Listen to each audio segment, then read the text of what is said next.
తెలంగాణలో జనసేన పార్టీ బలోపేతంపై దృష్టి పెట్టింది.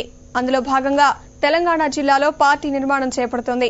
పవనిజంను మారుమూల ప్రాంతాల్లో విస్తరించడానికి ప్రయత్నిస్తున్నట్లు జనసేన పార్టీ తెలంగాణ నేతలు చెబుతున్నారు. తెలంగాణలో ప్రజా సమస్యలపై పవన్ పోరుబాట పడతారని జనసేన నేతలు అంటున్నారు. సింగరేణిలో వారసత్వ ఉద్యోగాలపై పవన్ స్పందిస్తారని Janasena party media in charge Hariprasad పేర్కొన్నారు. దీనికి సంబంధించి మరిన్ని వివరాలు మా ప్రతినిధి శ్రీనివాస్ అందిస్తారు. అందులో భాగంగా ఉమ్మడి ఆదిలాబాద్ జిల్లాలోని మంచిర్యాల జిల్లా కేంద్రంలో ఈరోజు జనసేన పార్టీ సమావేశాన్ని ఏర్పాటు చేయడం జరిగింది. అందులో భాగంగా జనసేన పార్టీ నాయకులు మంచిర్యాల జిల్లాకు రావడం జరిగింది. మనతో పాటు తెలంగాణకు సంబంధించిన నేతలే కావచ్చు, అదేవిధంగా మీడియా హెడ్ సైతం ఇక్కడ రావడం జరిగింది. మనతో పాటు తెలంగాణ ఇన్ఛార్జ్ శంకర్ గారు ఉన్నారు. చెప్పండి, తెలంగాణలో బలోపేతానికి జనసేన ఎలాంటి కార్యక్రమాలు రూపొందిస్తుంది? మీరు చూస్తున్నారు, ఈ ప్రక్రియ ఆల్రెడీ మేము జిహెచ్ఎంసీ లిమిట్లో చేశాము. అక్కడ 4000 చిలుపు అప్లికేషన్స్ ఆన్లైన్లో రావడం జరిగింది. అదే రకంగా ఆదిలాబాద్లో, రేపు కరీంనగర్, పెద్దపల్లిలో కూడా చేస్తున్నాము. మీరు చూసిన ప్రకారంగా మాకు అనేక మంది ఇంకా కొంత టైం అనేది మేము ఎక్కువ స్పెండ్ చేసే సమస్యలు కూడా వస్తున్నాయి. జిహెచ్ఎంసీలో కూడా మేము అనుకుంది 1 డే 2 డేస్ చేయడం జరిగింది. అదే రకంగా ఇక్కడ కూడా మూమెంట్ చూసి మేము ఆన్లైన్లో కాకుండా ఆఫ్లైన్లో కూడా కొంతమంది రావడం జరుగుతుంది. వాళ్ళని మూమెంట్ చూసి మేము టైం కూడా ఎక్కువ పొడిగిస్తాం.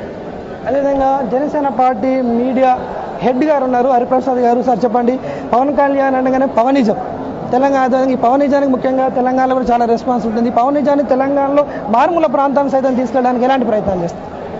అందులో భాగమేనండి ఈరోజు ఏర్పాటు చేసిన ఈ శిబిరం. పార్టీ భావజాలాన్ని ప్రజల్లోకి బలంగా తీసుకెళ్లడానికి వీరు భవిష్యత్తులో సైనికుల్లో పనిచేస్తారు.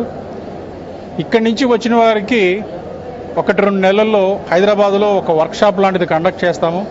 ఆ వర్క్షాప్లో వివిధ అంశాల మీద వాళ్ళకి శిక్షణ కూడా ఉంటుంది.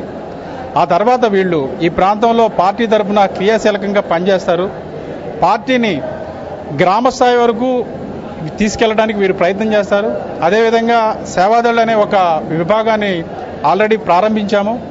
తెలంగాణలో అది ఇంకా ఆ ప్రక్రియ ఇంకా మొదలు కాలేదు. త్వరలోనే అది కూడా ప్రారంభమవుతుంది. ఈ సేవాదళ్ళు, ఈ రిసోర్స్ పర్సన్స్ కలిపి రెండు విభాగాలు కలిపి జనాల్లోకి వెళ్తారు. జనబాహుళ్యంలోకి వెళ్ళి జనసేన యొక్క సిద్ధాంతాలు, ఆశయాలన్నీ వారికి వివరిస్తారు. ఆ తర్వాత మెంబర్షిప్ కార్యక్రమం కూడా ఉంటుంది. ఈ విధమైన ప్రక్రియ ద్వారా జనసేన పార్టీ గ్రామస్థాయి వరకు వెళ్లాలన్న ఒక మార్గాన్ని ఎంచుకుంది. ప్రధానంగా పవన్ కళ్యాణ్ ఆంధ్ర ప్రాంత సమస్యలపైనే ప్రస్తావిస్తున్నాడు, ప్రశ్నిస్తున్నాడు. తెలంగాణలో ప్రజలు ఎదుర్కొంటున్న సమస్యలపైన పెద్ద ప్రస్తావించడం లేదు, ప్రశ్నించడం లేదు అనేది చాలా ప్రాంతంలో ఇక్కడ ఉన్నటువంటి ప్రాంతంలో ఉన్నటువంటి నేతలు ఉన్న ఆరోపణ బలంగా వినిపిస్తుంది. ఇప్పటి వరకు పవన్ కళ్యాణ్ గారు స్పృశించిన సమస్యలన్నీ మానవ సంబంధమైనవి. అటు శ్రీకాకుళం ఉద్దానంలో తీసుకుంటే కిడ్నీ బాధితులు కానీ, ఇటు అగ్రిగోల్డ్ బాధితులు కానీ, భూ సమస్యలన్నీ కానీ, ఇవన్నీ ఏంటంటే ప్రజలు ప్రత్యక్షంగా ఇబ్బందులు పడే అంశాలు. ఇటువంటి అంశాలని మేము తెలంగాణలో కూడా వర్కౌట్ చేస్తున్నాము. త్వరలోనే ఇక్కడ అంశాల మీద కూడా ఆయన దృష్టి పెడతారు. ఇంకొక 1-2 నెలల్లో పూర్తి స్థాయిలో ఈ కార్యక్రమం మొదలవుద్ది. ప్రశ్నించడానికి ఆయన త్వరలోనే తెలంగాణ జిల్లాలో అడుగు పెడతారు. ప్రధానంగా ఇప్పుడు మీరు పర్యటిస్తున్న ప్రాంతం కోల్బెల్ట్, సింగరేణి ప్రాంతం. సింగరేణిలో గత కొద్ది రోజులుగా వారసత్వ ఉద్యోగాలకు సంబంధించి సమ్మెకు సంబంధించి నడుస్తుంది. చాలా మంది ఇక్కడికి వచ్చిన మీ కార్యకర్తలు కూడా వారసత్వం సంబంధించిన బిడ్డలు ఉన్నారు. మీ మెమోరాండం కూడా ఇస్తున్నట్టు తెలిసింది. దీనిపైన జనసేన పార్టీ వారసత్వం పైన, సింగరేణి సమ్మె పైన ఏమైనా స్పందించదలుచు? ఇప్పటికిప్పుడే మేము స్పందించే అంశం కాదండి. దాని మీద లోతైన అధ్యయనం జరగాలి. పార్టీలో చర్చకు పెట్టాలి. చర్చకు పెట్టిన తర్వాతే ఒక అవగాహనకు వచ్చిన తర్వాత ఈ సమస్య మీద మేము మాట్లాడతాం. ప్రధానంగా మరికొంతమంది నేతలు ఉన్నారు. పవన్ కళ్యాణ్ గారు తెలంగాణలో ఏమన్నా ఇంకా బలోపేతంలోకి ఆయన స్వయంగా పర్యటించే అవకాశం ఏమైనా ఉందా? తప్పకుండా అండి. రాబోయే రోజుల్లో మాకు తెలంగాణ వేరు, ఆంధ్రప్రదేశ్ వేరు అనేది ఉద్దేశం పార్టీకి లేదు. పార్టీ 2 రాష్ట్రాల్లో బలోపేతానికి అతను అక్కడ కాన్సన్ట్రేట్ చేస్తారు. తెలంగాణలో గిట్ట పర్యటిస్తారు. తెలంగాణలో గిట్ట ప్రతి జిల్లాలో ఇంతకుముందు అన్నట్టు రాబోయే రోజుల్లో ఏదైతే ఈ ప్రక్రియ అనేది జూలై నాటికి పూర్తి చేసి అతి తొందరలో తెలంగాణలో ప్రతి జిల్లా అతను ఒక